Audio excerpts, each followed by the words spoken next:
You're going to want to see what this knife looks like when it's done. Hey guys, how's it going? So, we're going to do the knife that y'all voted on.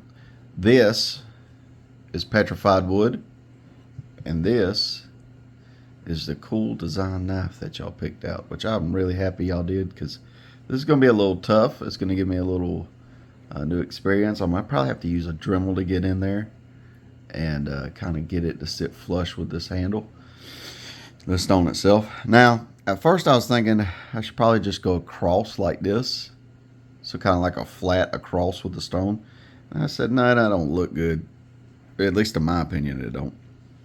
So I was like, what if we just did one that barely covered up this hole but went across here? So I think that's what we're going to do. I think it's going to be pretty good looking once we're done with it. So that's how we're gonna move forward with this. First, what I'm gonna have to do is I'm gonna have to get some paper and a pen and draw out our template and get it to match the size, and then we're gonna transfer it over to the stone. So I'll see you there. So now we got our pen or our marker and our piece of paper. This is how we're gonna do it. We got our knife, right? And we kind of see where we want it to stop and start. So what I'm gonna do, I'm gonna make a little tack right there. Now I'm gonna move on. Now I'm gonna make a tack up here. There we go. So now we got our design. I'm just gonna kind of bring it down in a straight line. And I kind of like that. That's something I like pretty good right there. So what I'm gonna do is I'm gonna do a 1 to signify that as my first one. Now I'm gonna flip it over and do the same exact thing. Now that we got those out, we're gonna have to cut them out. So here's what we're gonna do. We got our 2 liners for the back, right? This is gonna help the knife and the stone survive in the future. Gives it kind of a little cushion, right? I want to make that mark right here. I'm just kind of going across. And I'm going to put a 2 on here to symbolize where it goes. There's our section.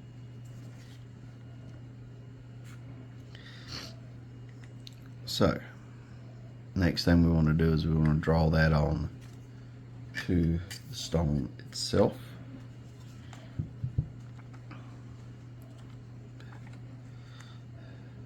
So I got them to fit on here.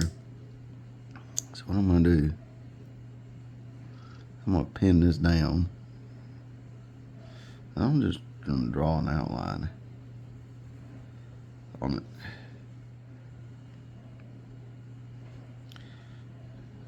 I think that'll work fine right there.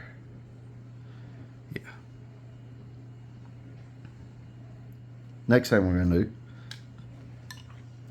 is we're going to take these out to the saw and we're going to cut them. Now, it's pretty dark out, so probably won't do that as of right now. We're probably going to do that off camera. What we're going to do next is we're going to cut the stones to sit flat on top of the knife handle, as well as the liners, and then we're going to cut them towards the front to kind of sit flush with the liners, but that could be done on the wheels. So let's go ahead and get started with this. So while this is doing this, I have a huge problem with some of the knives that we get. The tangs are tapered on the back, and that's the handles. The metal part of the handles is tapered at the back.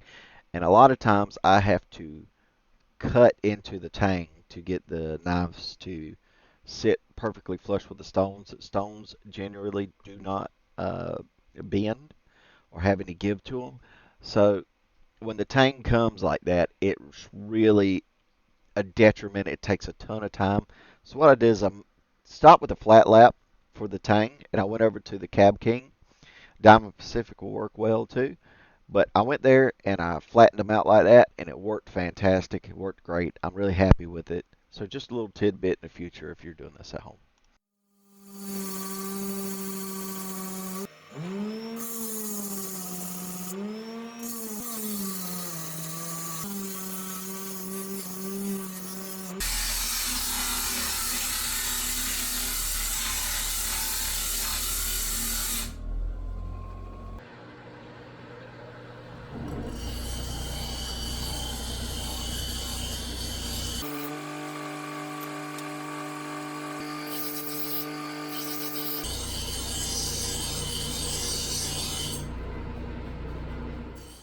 We're going to use the epoxy 330 to get these liners on. So what I'm going to do is I'm going to put that epoxy 330 on this knife here. As my wife likes to hear me say, it's a happy little bonding agent. We got that epoxy 330 on there. Now we're going to do the other side. Put it right there. Alright, now doing happy little bonding agent on the back of the stone itself.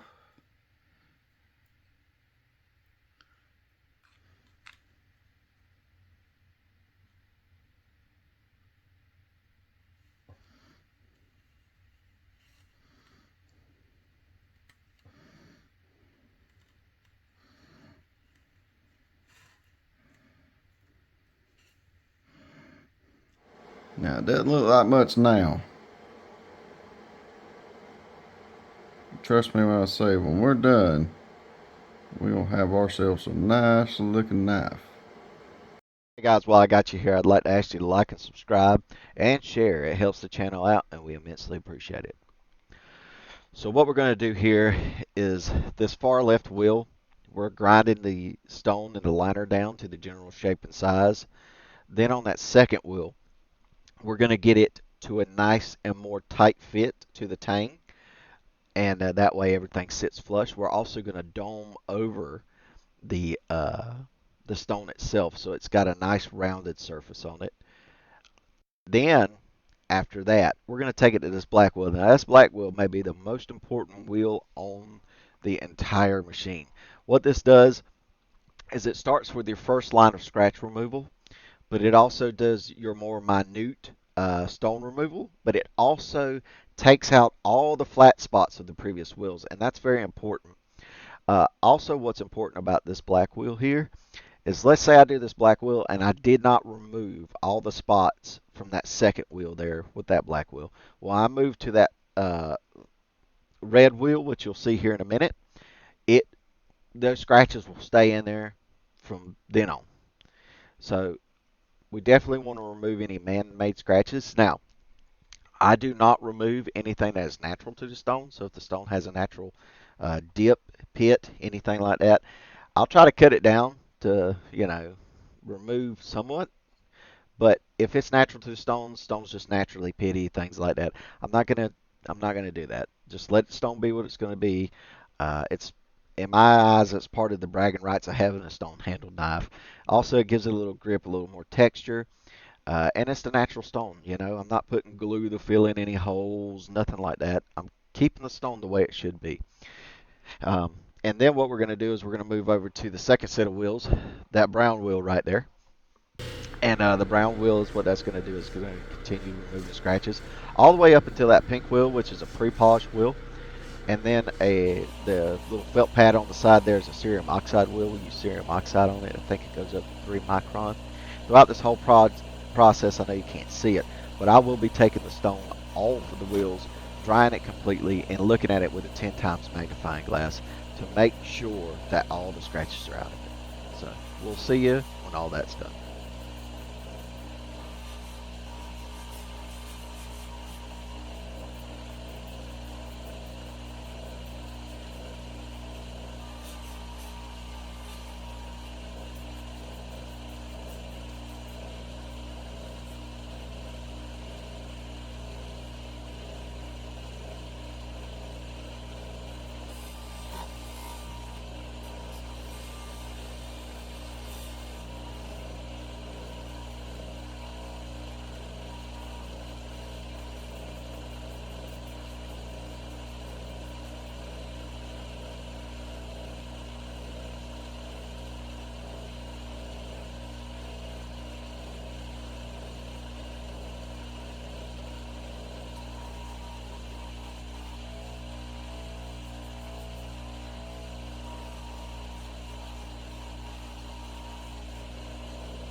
All right, everybody. So if you like this kind of stuff, please like and subscribe. We do have some areas to hit on later, like this right here. I want to make this flat and smooth, as well as kind of even this out here. So we'll do that in a later video. I'm also going to polish this up real nice in a later video. That cold winter front's coming in, so I'm definitely, with my back and everything, I'm definitely going to take that time and kind of relax and not do anything. But if you like this kind of thing, please like and subscribe. Also, if you'd like to see maybe another different knife style, maybe something that's not Damascus, or like a buck, let us know down in the comments, and we might get to it. Thank you. Y'all have a good day.